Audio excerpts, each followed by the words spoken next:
Tank Rusia membabi buta dengan menembaki benteng tentara Ukraina di tengah hutan.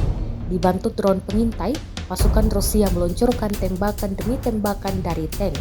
Rekamannya beredar di Telegram pada Kamis 10 Oktober 2024. Dalam keterangan unggahan disebutkan tank Rusia bekerja langsung di arah militer Ukraina.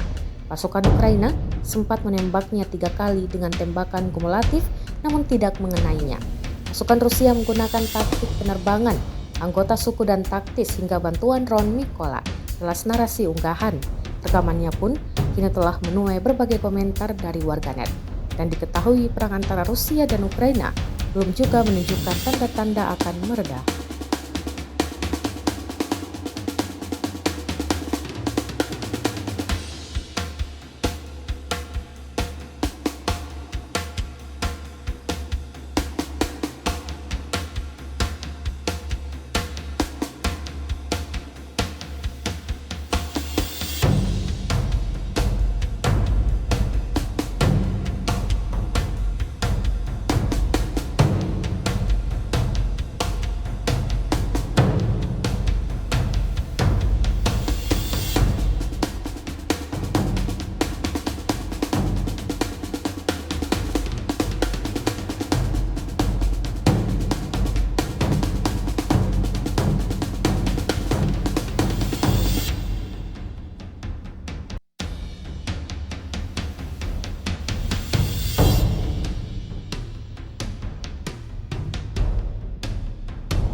Download Tribun X sekarang, menghadirkan lokal menjadi Indonesia.